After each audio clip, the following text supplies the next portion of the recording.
This is Doogie. He's a 1.5-year-old wire hair Jack Russell.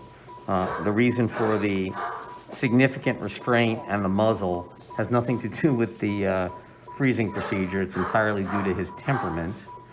I have both shaved this area and infiltrated with a small amount of lidocaine with epinephrine, only because it's along the ear margin and I suspect it's going to be a little sensitive.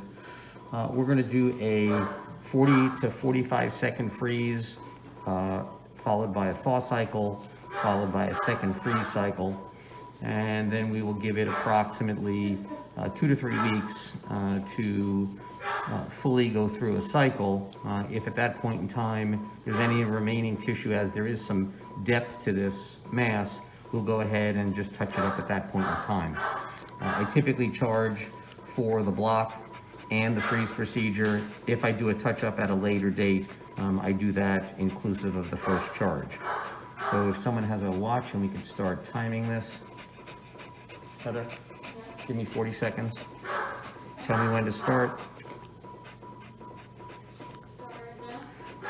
By the way, we're trying to make sure that we get contact with the mass, and so we are literally scraping or brushing off the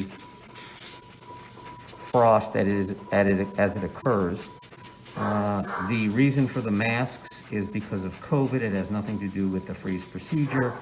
And as far as gloves are concerned, what I found is I wear gloves because I would prefer not getting the frost on my fingers, but it is not necessary. How are we doing, Heather? Okay, so there's a 40-second freeze. We're going to shut the video and come back after the thaw cycle.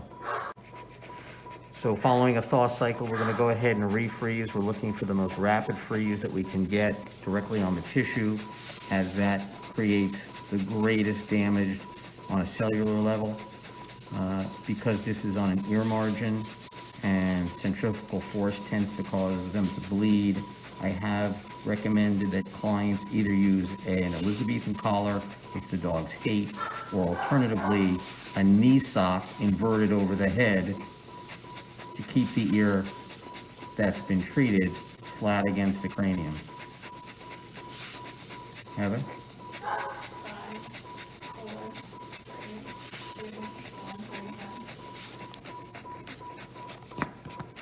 Post freeze cycle, it'll probably take in this particular ear about 2 minutes to thaw.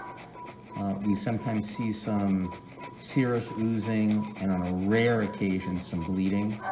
I have clients just utilize a little styptic to prevent any bleeding in the house.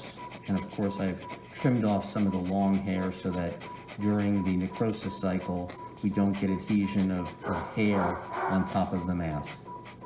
We'll see it in 3 weeks, and if it's completely gone, in this particular ear there'll be a defect in the lid margin, the pinna margin, but it shouldn't be unsightly once the hair's grown back in.